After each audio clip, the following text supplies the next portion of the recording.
Welcome to the Defense and Aerospace Report. I'm Vago Muradian here at the Norwegian Ambassador's residence to the United States for a fascinating Atlantic Council conference on the High North and the Arctic, which is sponsored by the government of Norway.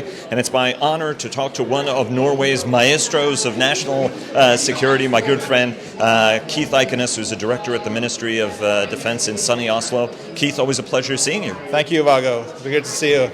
Exactly, and for once we're doing an interview here as opposed to doing it in somewhere in Norway, whether Svalbard or Eikenes or someplace else interesting. Absolutely fascinating time, fascinating conference. Let me start off with what's happening with Russia. Russia has always played a kind of an interesting strategic game, particularly over the last couple of years in the High North. Some tensions rising over Svalbard. What are we seeing now? Is there a broader change in Russian activity? Russians obviously complaining about how Norway is administering Svalbard, where there's a Russian community in Barentsburg. What can you tell us about what's going on now? Well, I think in terms of Svalbard, we have been working with Russia on Svalbard for decades. And from time to time, issues come up where we need to discuss, and we do that regularly. So we do not see this necessarily as something dramatic. This is we have a good working relationship with Russia on Svalbard, and I think that's going to continue to be the case. And Norway prides itself on having overall a good relationship, a 122-mile border between the two countries, a lot of very, very positive cooperation on fisheries, land border enforcement, and the like. But there is a broader concern about Russia's sort of broader arc of activities, arc of provocations. From your standpoint, any change in sort of the immediate Russian behavior, whether it's being more provocative or not in any of the vast territorial areas that surround Norway? So I think what we have seen is not an immediate change, but it's something as we've seen developing over years, and that is a significant modernization of the Russian military capability, and that has been seen and fielded and demonstrated in the Arctic, in our neighborhood. And that combined with, I would say, more exercises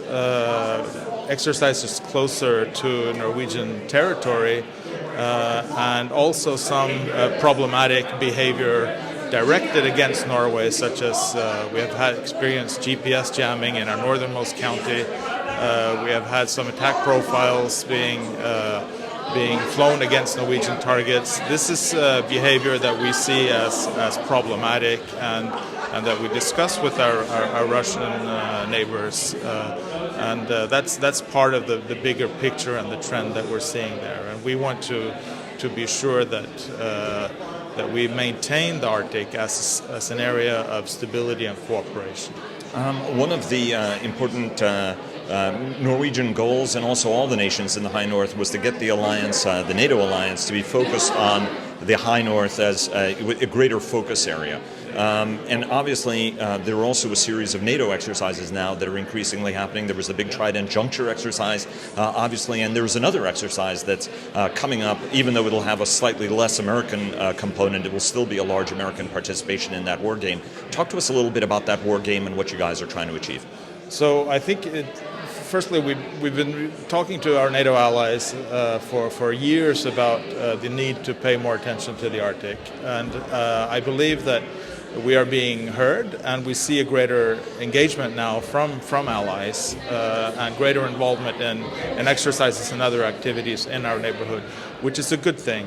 And we have had an exercise last year, 2 years ago now, Trident Juncture.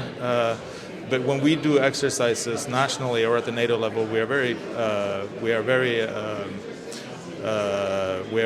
clear that we need to have a transparent dialogue with Russia. So we're very open about what we are doing.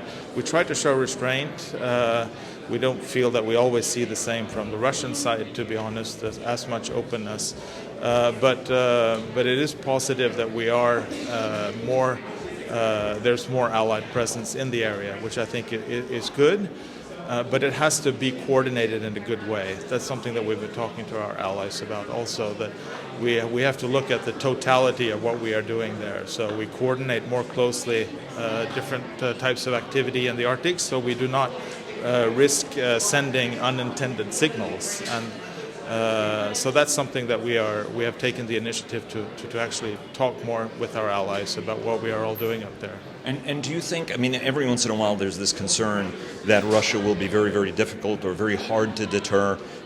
There's always been a concern that Svalbard, as being an international territory that's Norwegian sovereign territory and administered by Norway, could be kind of a weak spot. Is there any concern at all at the end of the day? Is the deterrent message being delivered more broadly on a consistent basis to the Russians from your standpoint or from a Norwegian standpoint?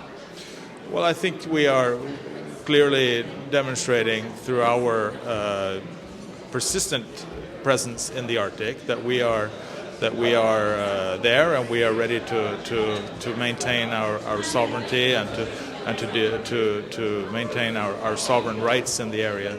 And I do believe that is something that is understood. I think our presence in the high north is something that the Russians understand and that they expect and that they respect. So I don't want to hype too much this idea that things are spinning out of control or escalating out of control in the Arctic. Yeah, and that's the last question. One of the, Tom Nielsen is here from the Independent Barents Observer, with the best newspaper, shout out. We have an interview with him as well that I commend everybody to watch. There's this sense that climate change has a rush to the region and it's actually on the brink of chaos. And that's actually not the case. Give us sort of the broader message that folks in Washington need to know about what's happening up in that region. Well, I think